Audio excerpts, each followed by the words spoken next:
Hi folks, this is it's Mark, and day two of being up on the Bruce. Uh, Yesterday, I think I said that we tried to get up here before the mosquitoes and black flies came out. Well, we missed that window, and yesterday was unseasonably warm, probably 28 up here and sunny, and the black flies are here. So last night was a little bit uncomfortable until it cooled down, but you manage. Um, my buddy Kevin made it up yesterday, so he gave me a hand with some chipping. And yesterday we had I think 6 big piles of chips, and I think we had the chipper running about 2 hours. We've knocked that down in half.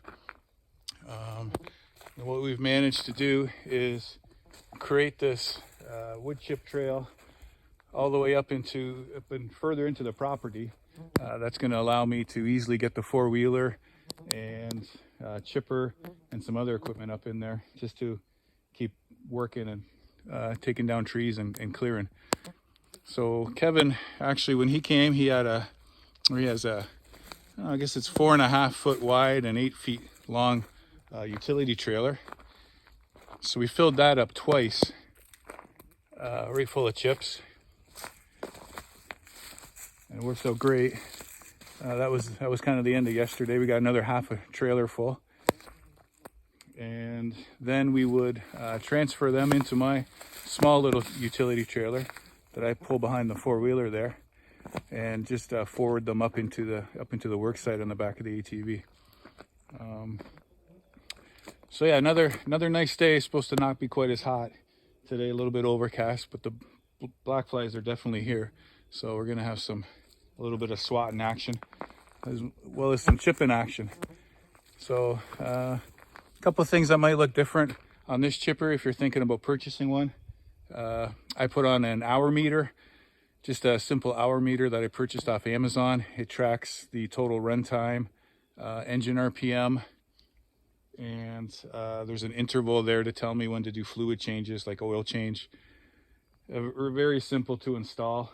Just the lead wraps around the spark plug wire, so piece of cake. And then on the front of the chipper, on the bottom of the tongue, I just came up with a little caster wheel there from Princess Auto, and that allows me to, once it's up on the trailer, I can drop the leg down and roll it around on the caster wheel and slide it up underneath the four-wheeler. So that's just kind of there based on the size of my trailer. And at home too, on the flat garage floor, it's easy to roll around.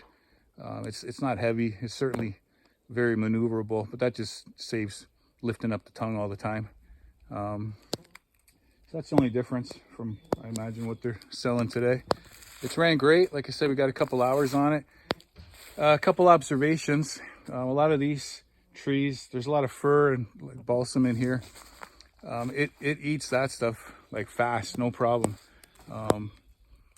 And I would say any of the maple that I'm putting in, 2-inch, maybe 2.5-inch maple, they're long and straight, and I don't even hold it really. I just kind of toss it, in a controlled way into the hopper. And once it's in that hopper, it's gone. It's incredibly fast. It just disappears. The balsam, because of all the branches, like these are small Christmas trees, it looks like that I'm chipping, maybe 3-inch diameter and 20 feet tall. I might have to make a adjustment just for the branches, but I'm not really pushing, I'm not really forcing that material into the hopper. It is 90% of the time it's pulling it in right by itself without any issue at all. My buddy Kevin, he has used a rental chipper, a big, like 4-inch hydraulic fed rental chipper on his property. And he's also used a very, probably cheaply made, I don't want to bash it, but something that you could buy at a hardware store, utility store, for about $700. And no comparison, he said, no comparison. He was even impressed by the fact that these knives can be taken off and resharpened. The chipper that he was using, the knives couldn't be taken off. So I don't know what happens at that point, if you have to disassemble the drum and try to get a file on it of some sort. But he was very impressed. after using, you know, another small self-contained chipper, how easy this is, how fast, how much chips it made. Yeah, it's a quality piece of equipment. So that's probably about it for the update. I'm gonna I'll try to do a little shot of us in action. Two of us feeding it. It goes fairly quick. Yeah, and I'll probably do another update tomorrow, and hopefully we get some good weather, and yeah, we'll take it from there. Okay, thanks.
Okay, folks, there's 8 minutes of chipping action.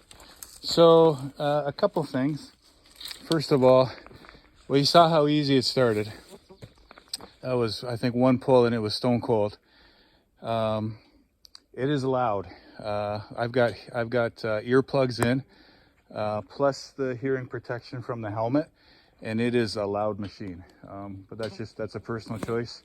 Some people will get away with maybe one or the other, but I like to double up. You'll see most of that balsam, it was taking it really easy and chipping no problem. A couple pieces kind of had to push a little bit. Usually when we get some junk in there, like some cedar, some gnarly stuff, we'll put that through and then maybe put a piece of balsam in after just to clear it and pull it all through. That works great. So you may be asking, let me see here, what's with the bungee cord? So yesterday we found that running the machine and the vibrations, the choke wants to work its way out off of that Honda motor. And our solution to that was a bungee cord. Now that may just be an adjustment that I have to make once I get home. Tighten up a bushing or a spring. But for right now, the bungee cord seems to do the trick. Yesterday it just seemed at times to be losing a bit of power. And then we noticed a little bit of black smoke. It just wasn't running the way it should. And then it got to the point where after it ran out of gas, we couldn't get it started. So fiddled a little bit, cleaned the spark plug, gas in it, one pull, and it started up right away. And that's kind of when we figured out that the plug was just getting carboned over and that choke was vibrating out. So if you're wondering what that's all about, that's what's going on there. So I'll talk to Splitfire, see if they have a fix for that. For sure there's a lot of vibration going on with that unit when it's chipping.